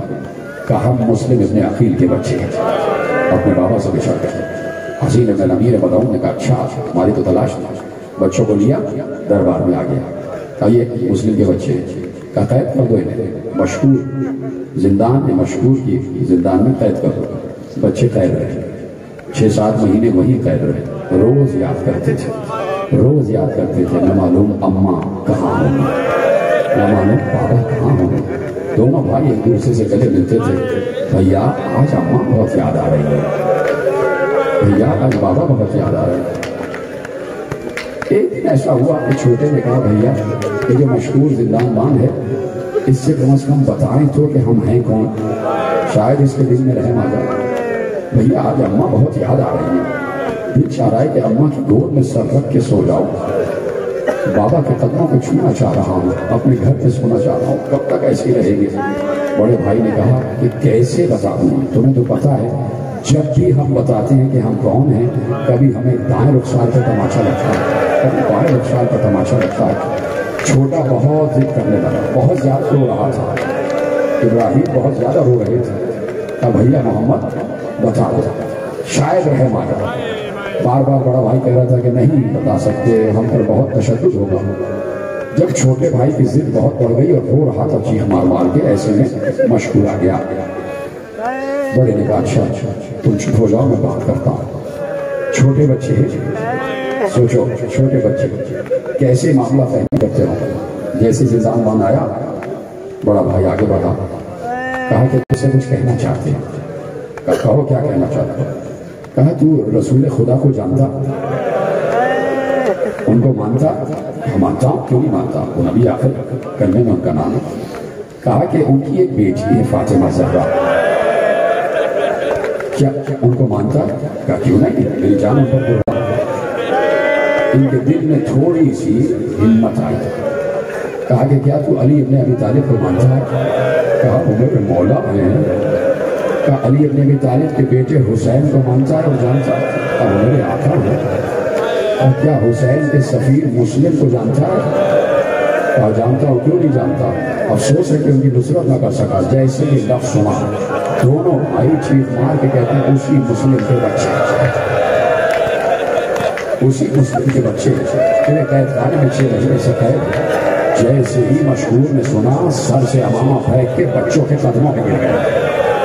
بچوں کے قدموں کو چوم رہا تھا. روایت میں لکھا ہے بچوں کے قدموں کو اپنے آنکھوں سے لگا رہا تھا، دہن سے چوم رہا تھا. اور ایک بار ایسے ہاتھ جوڑ کے کہتا شہزادو، شہزادو سنیں گے، شہزادو بنت رسول سے میری شکایت نہ کرنا، مجھے معاف کر دینا، مجھے معلوم نہیں تھا کہ آپ شہزاد کے گھرانے کو، مجھے معاف کر دیجیے. کہا ہماری اماں کہاں ہیں، ہمارے بابا کہاں ہیں، ہم جانا چاہتے ہیں. کہ میں آج ہی انتظام کرتا ہوں، رات کو آپ اپنے گھر پر ہوں گے. رات آ گئی، اپنے بیٹے کو بلایا. کہا بیٹے ان دونوں بچوں کو ٹھیک ہے اس جگہ جانا جہاں قادسیہ کی طرف قافلے جا رہے ہیں، اور فلاں فلاں آدمی ہے اس کی یہ پیسے دینا اور کہنا ان بچوں کو قادسیہ پہنچا دے فلاں انسان کے پاس، اور اس انسان کے لیے خط ہے کہ وہ جو شخص ہے وہ ان کو مدینے پہنچائے گا. در کوفہ سے، فصیل کوفہ سے باہر کوئی جا نہیں سکتا تھا. کبھی اس دور کے جغرافیائی حالات پر غور کرو کہ کتنا پرخطر دور تھا آل محمد کے چاہنے والوں کے لیے. کربلا ہو چکی تھی اور وہ تمام معاملات کے جو انقلاب کے تھے وہ سب تھے. اتنا سخت پہرا لگا ہوا تھا. فصیل کوفہ ادھر سے مشکور کے بیٹے نے دونوں بچوں کا ہاتھ پکڑا، چھپتا چھپاتا بڑی مشکل سے کوفے کی دروازے سے، کوفے کی دیوار سے ان کو پار کرا دیا. اور اس نے بھی یہی کہا کہ آگے میں جا نہیں سکتا، یہ سیدھا راستہ ہے، آپ جائیے گا قادسیہ کا قافلہ وہاں پر ہے. بچے گئے، رات بھر بچے کوفے ہی میں گشت کرتے رہے. صبح ہوئی تو دیکھا کوفے میں ہیں. دونوں نے ایک دوسرے سے گلے لکھ کر کہا ہائے ہماری قسمت تھی. کیا تھک تو نہیں رہتا؟ ابھی تو میں نے مسائل شروع کی ہے، اجازت ہے کہ تفصیل سے پڑھوں یا ختم کر دوں مسائل. صرف ایک منظر دکھانا چاہتا ہوں جو شاید تم نے ابھی تک سنا نہیں ہوگا، اس لیے کہ جو ظلم ہوا ہے اسے بتانا چاہتا ہوں مسلمانوں پر کہ بچوں کے ساتھ ہوا کیا ہے. ہائے ہماری قسمت. پوری رات سفر کرتے رہے، کوفے سے باہر ہی نہیں گئے، چھپ کے ایک درخت کے اوپر جا کے بیٹھ گئے کہ شام ہوگی تو پھر اتریں گے، پھر دیکھیں گے کوئی راستہ، پھر دیکھیں گے کہ شاید کوئی قافلہ جا رہا ہو. صبح ہوئی تو ایک درخت کے اوپر چڑھ کے بیٹھ گئے چھپ کے. ایک عورت آئی، نیچے دریا تھا، پانی بھرنے کے لیے آئی. اس نے جیسے ہی اپنے برتن کو دریا میں ڈالا، اس نے دریا کی سطح پر دیکھا کہ دو بچوں کے پیارے پیارے سے چہروں کے عکس نظر آ رہا ہے، درخت کا عکس اور درخت پہ بیٹھے ہوئے بچوں کا عکس۔ ایک دم اس نے اوپر دیکھا تو دو ننھے ننھے سے خوبصورت چاند بیٹھے ہوئے تھے۔ اس عورت نے بڑے پیار بھرے لہجے میں کہا کہ بچوں اوپر کیوں بیٹھے ہو، نیچے آ جاؤ، گر جاؤ گے، چوٹ لگ جائے گی، آ جاؤ نیچے آ جاؤ بچوں، کچھ نہیں کہوں گی۔ بچوں نے اتنی دیر بعد پیار بھرا لہجہ سنا، نیچے آ جاؤ۔ اس کنیز نے کہا کہ کون ہو، یہاں اکیلے کیوں بیٹھے ہو، تمہیں ذرا سا بھی خیال نہیں ہے کہ تمہاری ماں تمہارا انتظار کرے گا، اپنے گھر کیوں نہیں جاتے؟ بچوں نے کہا جس کا کوئی گھر ہو وہ گھر جائے، جس کو پتا ہو کہ اس کی ماں کہاں ہے وہ ماں کے پاس جائے۔ کنیز نرس گئی، کون ہو؟ ہاں اگر ہم پر ظلم نہ کرے تو بتائیں کون ہے؟ کہا بتاؤ۔ کہا ہم مسلم کے بچے، ہمارے بابا کا نام مسلم ہے۔ وہ کنیز بھی قدموں پہ گری، شہزادوں کو چوما اور کہا میری مالکہ آل محمد کی چاہنے والی ہے، چلو میں اپنی مالکہ کے پاس تمہیں لے چلتی ہوں۔ گھر میں آئی، مالکہ نے جیسے ہی سنا کہ فاطمہ کے گھر کے بچے آ گئے، اس نے قدموں پہ سر کو رکھ کر کہا ہائے میرے گھر کے فرش کی قسمت کہ سید السادات کے گھرانے کے بچوں کے قدم میرے فرش پر آ گئے۔ بچوں کی خدمت کی، نہلایا دھلایا اور اس کے بعد کہا میں کھانا لگاتی ہوں، آپ کھانا کھائیے اور حجرے میں سو جائیے۔ بچوں نے کہا بھوک پیاس تو ختم ہو چکی ہے، نہ معلوم اماں کہاں ہے، نہ معلوم بابا کہاں ہے، نہ معلوم گھر والے کہاں ہے، اگر کچھ کر سکتی ہو تو حجرے میں 2 مصلے بچھا دو، ہم نماز پڑھنا چاہتے ہیں۔ مصلے بچھا دیے گئے، بچوں نے نماز پڑھی، آدھی رات بھیگ گئی، بچے سو گئے، حجرے کا دروازہ باہر سے مومنہ نے بند کر دیا، بچے سوئے تو بچوں نے خواب دیکھا۔ خواب دونوں نے ایک ہی دیکھا، دونوں بے اختیار چونک کر اٹھے، رو رہے تھے۔ دونوں نے کہا کیا ہوا؟ دونوں نے کہا خواب دیکھا، ایک ہی خواب دیکھا۔ کہا بھیا خواب یہ دیکھا کہ رسول اللہ کی بزم سجی ہوئی ہے، رسول اللہ بھی بیٹھے ہوئے ہیں، ہماری دادی فاطمہ زہرا بھی بیٹھی ہوئی ہیں، علی بن ابی طالب بھی ہیں، حسن بھی ہیں، حسین بھی ہیں۔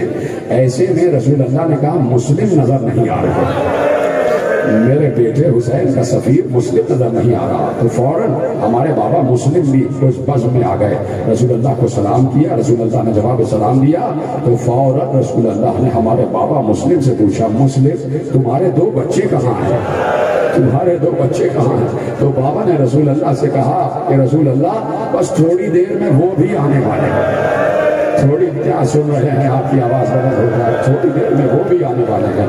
بھیا ایسا لگتا ہے ہماری آخری رات آ گئی، ہماری آخری رات آ گئی۔ یہی وہ وقت تھا جب حارث ملعون گھر میں داخل ہوا اور اس حجرے کے سامنے سے گزر رہا تھا، بچوں کے رونے کی آواز سنی تو اپنی ماں سے پوچھا کہ حجرے میں کون ہے؟ کہا کوئی نہیں ہے، تیرے کانوں میں ایسے ہی آواز آ رہی ہے؟ کہا نہیں مجھے آواز آ رہی ہے۔ کہا نہیں آگے جا تیرے لیے کھانا لگاتی ہوں۔ کہا نہیں جب تک دیکھ نہیں جاؤں گا حجرے میں کون ہے آگے نہیں جاؤں گا۔ اس نے ایک بار حجرے کی کنڈی کھولی، دروازہ کھولا تو لکھنے والے نے لکھا، میر انیس نے لکھا کہ وہاں مسلم مظلوم کے پیارے نظر آئے، ایک برج میں 2 عرش کے چارے نظر آئے، مسلم کے بچے نظر آئے۔ ایک بار اس ظالم نے پوچھا کون ہو تم دونوں بچے؟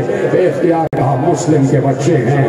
اس نے کہا پوری رات ہو گئی، 3 راتیں 3 دن ہو گئی، کوفے میں مارا پھر رہا ہوں کہ تمہیں تلاش کروں، اس لیے کہ ابن زیاد نے کہا ہے جو لے کے آئے گا اسے 1000 درہم انعام میں دوں گا۔ پوری 3 دن اور 3 رات اور تم میرے گھر میں ہی مل گئے، چلو تمہیں قید کر کے لے چلتا ہوں۔ بچوں کو باہر لایا، بچوں کو حجرے سے باہر لایا، صحن میں کھڑے کر دیا۔ میں نے جملہ کہہ دیا آپ نے سن لیا، ذرا اس حارث کی ماں سے پوچھنا کہ بچوں کو حجرے سے کیسے باہر لایا۔